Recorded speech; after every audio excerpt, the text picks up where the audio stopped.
परिवार रहता था जिसमें एक आदमी सौरभ, उसकी पत्नी सीमा अपनी एक सुंदर सी 11 साल की बेटी गरिमा के साथ रहते थे। गरिमा दिखने में बहुत सुंदर थी। वो बिल्कुल दूध जैसी गोरी और काले बादल जैसे लंबे लंबे बाल थे और वो दिल की बहुत साफ थी। सबसे बहुत अच्छे से बात करती थी, अपने माँ बाबा से बहुत प्यार करती थी। सारे मोहल्ले वाले गरिमा की तारीफ करते रहते थे। एक दिन गरिमा अपने बाबा से जिद करने लगी, बाबा बाबा मुझे कहीं बाहर लेकर चलो ना, मुझे कहीं बाहर घूमने जाना है। अच्छा, तो मेरी प्यारी सी बेटी को बाहर घूमने जाना है। अच्छा बताओ, कहाँ जाना है? हाँ बाबा, मुझे कहीं बर्फ वाली जगह लेकर चलो। गर्मी का मौसम भी है, वहाँ जाएंगे तो मजा आ जाएगा। तभी पीछे से गरिमा की माँ सीमा आ जाती है। अच्छा, अगर ठंडी जगह जाओगी तो बीमार नहीं हो जाओगी? अरे माँ, फिर हम कहाँ जाएं घूमने? अरे बेटी उदास मत हो, अब मेरी प्यारी बेटी ने जिद करी है तो कहीं बाहर तो घूमने जाएंगे। एक काम करते हैं, गरिमा की नानी के घर चलते हैं।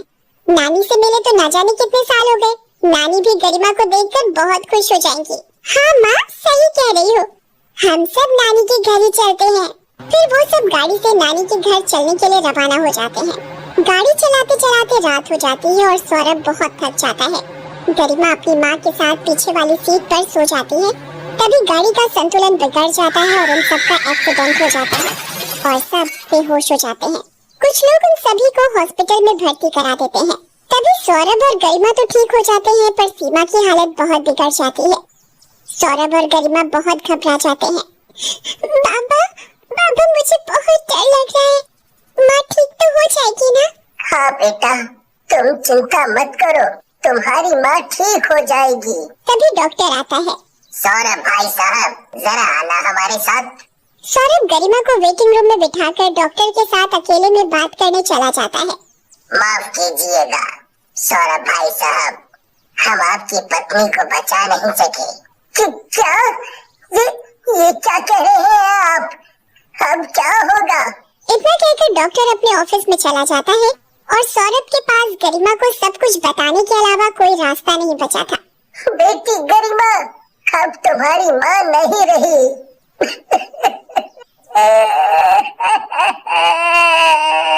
इतना सुनकर ही गरिमा अपने बाबा के गले लग जाती है और बहुत रोती है।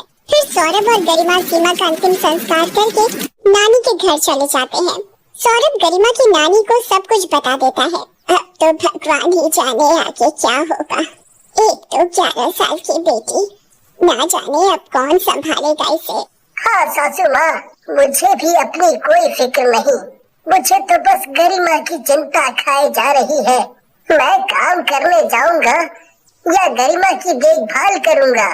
तभी नानी बोल पड़ती है, अरे सौरभ, तू दूसरी शादी कर ले, वो सही रहेगा। सौरभ भी नानी की बात मान लेता है।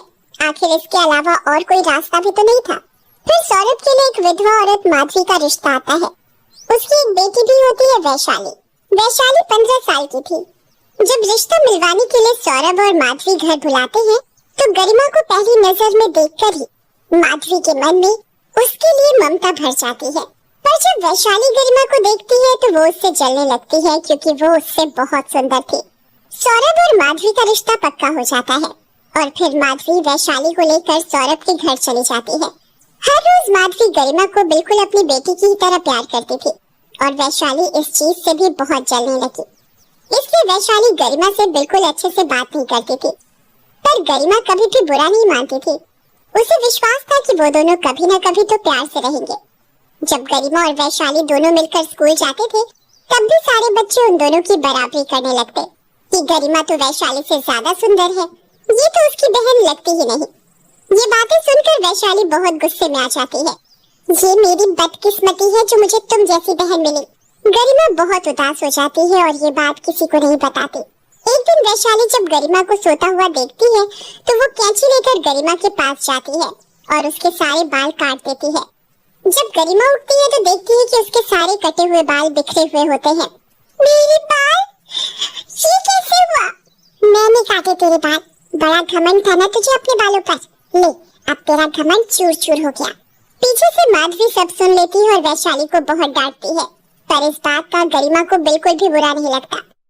माँ, आप दीदी को कुछ मत कहिए, ये बाली तो थे, फिर आ जाएंगे। देख अपनी बहन को, तुझसे छोटी है पर तुझसे कितनी ज्यादा समझदार है, कुछ सीख अपनी बहन से। ये बात सुनकर वैशाली को गरिमा से और नफरत होने लगती है। एक रात को वैशाली को गरिमा के ऊपर इतना गुस्सा आता है कि वो उसे जान से मारने की योजना बना लेती है। अगली सुबह, गरिमा गरिमा जल्दी मेरे पास आ, मुझे तुम्हें कुछ दिखाना है। क्या हुआ दीदी, क्या दिखाना है तुम्हें? अरे जल्दी चलो, मैंने वहाँ पहाड़ी के पास बड़ा सुंदर इंद्रधनुष बनता हुआ देखा। अच्छा दीदी रुको, मैं आती हूँ। वैशाली गरिमा को पहाड़ के पास ले जाती है। दीदी बताओ ना, कहाँ है वो इंद्रधनुष? वैशाली चुपके से गरिमा को धक्का मारकर पहाड़ी से नीचे गिरा देती है। वैशाली घर जाकर चिल्लाते चिल्लाते माधवी को पुकारती है। माँ माँ, वो क्या, वो बोलना क्या हुआ? माँ वो गरिमा पहाड़ी से गिर गई। क्या, ये क्या कह रही है? गरिमा पहाड़ी से कैसे गिरी बता? माँ वो गरिमा खेलते खेलते पहाड़ी से गिर गई।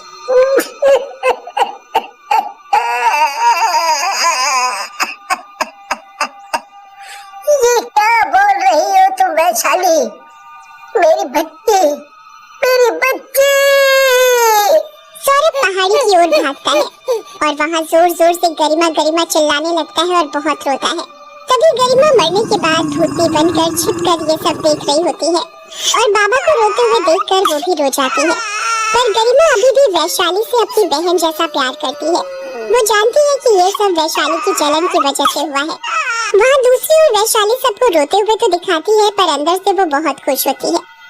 अरे वाह, अब तो वो गरिमा भी मर गई, अब तो मैं बहुत खुश हूँ। जब वैशाली स्कूल जा रही होती है तब उसके सारे दोस्त उसके पास आते हैं। अरे वैशाली रुको तो सही। हाँ बोलो ना वैभव, क्या बात है? वैभव के पास और भी दोस्त खड़े होते हैं। अरे वैशाली, मुझे पता चला कि तुम्हारी बहन पहाड़ी से गिरकर मर गई। मुझे सच में बहुत बुरा लग रहा है। हाँ वैशाली, गरिमा तो सच में बहुत याद आती है। पता है लंच टाइम में वो हमें कितना हंसाती थी, उसके साथ में सच में बहुत अच्छा लगता था। हाँ अब हम सब कर भी क्या सकते हैं, वो वापस तो नहीं आ सकती। वैशाली और उसके दोस्तों की सारी बातें गरिमा की आत्मा चुपचाप देख रही होती है और उसे अपने दोस्तों के लिए बहुत बुरा लगता है।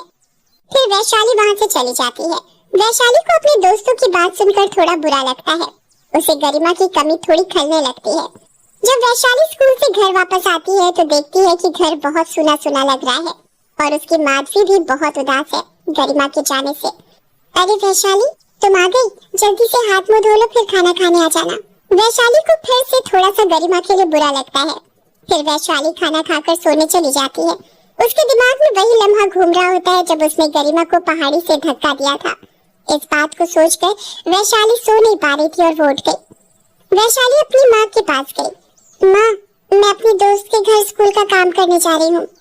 अच्छा ठीक है, पर जल्दी आ जाना। ठीक है माँ।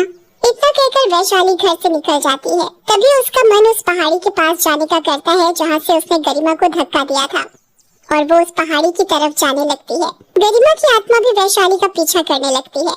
जब वैशाली वहाँ पहाड़ी के पास पहुँचती है और वो पहाड़ी के पास जाकर खड़ी हो जाती है और बहुत जोर जोर से रोने लगती है। हे भगवान, ये क्या कर दिया मैंने? मेरे हाथ इतना बड़ा पाप, मैंने अपने हाथों से अपनी सौतेली बहन को मार डाला। वो बहन जो मुझे सगी बहन जैसा प्यार करती थी। हे भगवान, ये जलन के अंधेपन में क्या कर दिया मैंने? तभी गरिमा की आत्मा पीछे से सब कुछ देख रही होती है। नहीं दीदी नहीं, आप रोइए मत। ठीक है, अब मैंने ठान लिया है अपनी गलती का पश्चाताप करने और बहन से माफी मांगने के लिए मैं अपनी बहन गरिमा के पास जा रही हूँ। और तभी वो पहाड़ी से गिरने वाली होती है। तभी गरिमा की आत्मा अपनी पूरी शक्ति लगाकर वैशाली को पकड़ लेती है और उसे ऊपर खींच लेती है। वैशाली गरिमा की आत्मा को देखकर बहुत चौंक जाती है। तुम यहाँ बहन, मेरी बहन, मुझे माफ कर दो। मैंने तुम्हारे साथ बहुत गलत किया, मुझे माफ कर दो। ओह दीदी आप मत रोइए, आपने तो जाते जाते मुझे इतनी बड़ी खुशी दी है। अभी मैं यहाँ दर बदर इसलिए भटक रही थी क्योंकि मुझे शांति नहीं मिली थी, पर अब मिल चुकी है। ओह गरिमा, आज तुमने ये बता दिया कि सौतेली बहन का प्यार भी सगी बहनों जैसा हो सकता है, जो मरते दम तक नहीं जाता। इसके बाद गरिमा की आत्मा गायब हो जाती है और वैशाली खुश होकर अपने घर चली जाती है।